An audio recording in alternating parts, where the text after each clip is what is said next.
प्यारे संतु, प्यार से कहना धन निरंकार जी।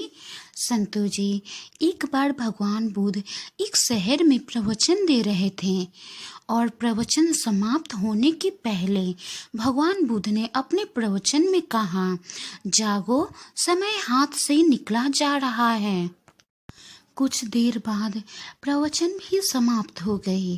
प्रवचन समाप्त होने के बाद सारे महापुरुष अपने घर को जा रहे थे। तभी उन महापुरुषों की भीड़ में से एक महिला निकलकर महात्मा बुद्ध के पास आई और बोली, महात्मा, मैं नर्तकी हूँ। आज नगर के बहुत बड़े घर में मेरे नृत्य का कार्यक्रम पहले से तय था, लेकिन मैं उसके बारे में भूल चुकी थी। आपने कहा, जागो, समय निकला जा रहा है, तो मुझे तुरंत इस बात की याद आई। महापुरुषों जी, उसके बाद एक डाकू भगवान बुद्ध से मिलने आया और उसने कहा, महात्मा बुद्ध, मैं आपसे कोई बात छिपाऊंगा नहीं।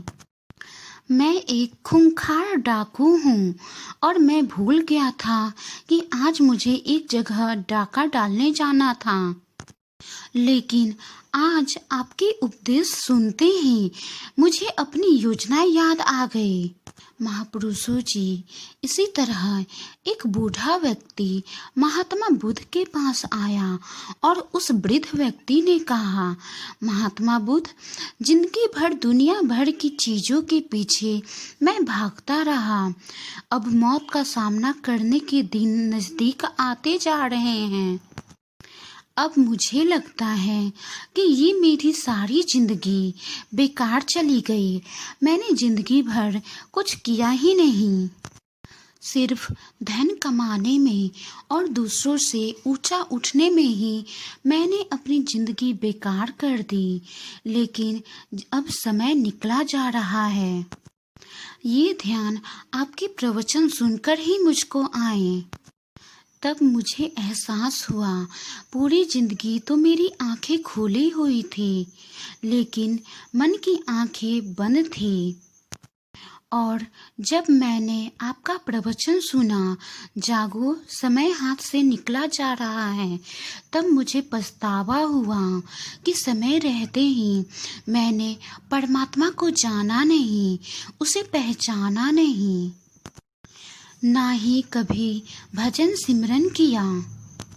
लेकिन आज आपके प्रवचन से मेरी आंखें खुल गई है और मैं अभी से ही इस परमात्मा का भजन सिमरन करूँगा।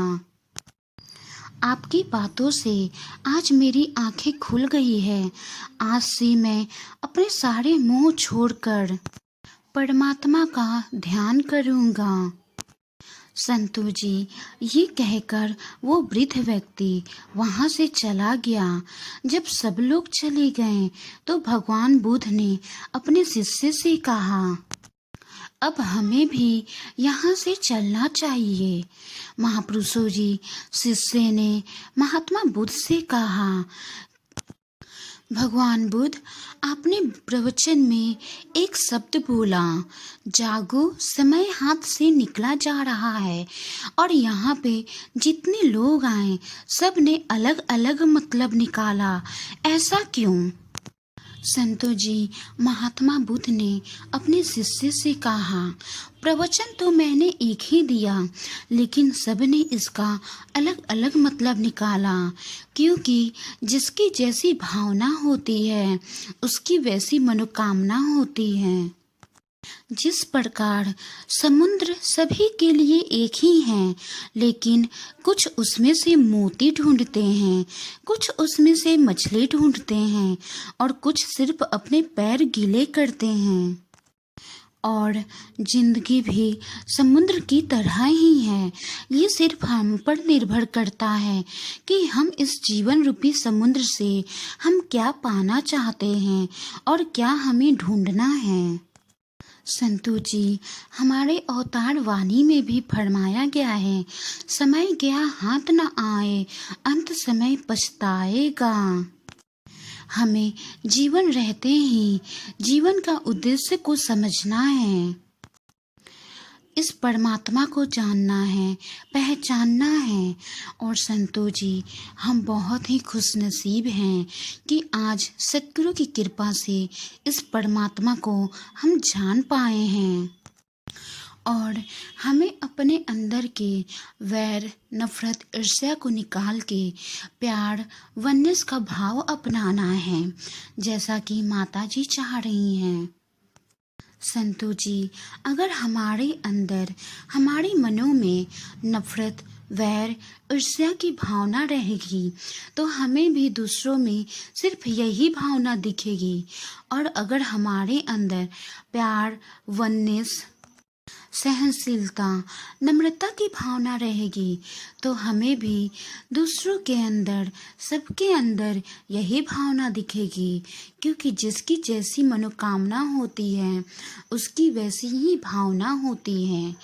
महापुरुषों, अगर वाणी में कोई त्रुटि हो तो बख्श लेना जी। और आपको ये साखी अच्छी लगी हो तो वीडियो को लाइक करें, शेयर करें, कमेंट करें और चैनल को सब्सक्राइब करें। साथ ही में बेल आइकन पे क्लिक जरूर करें। अगली बार एक और साखी के साथ आप जिसे मुलाकात होगी। प्यारी संतो, प्यार से कहना, धन्य निरंकार जी। प्यारी संतो।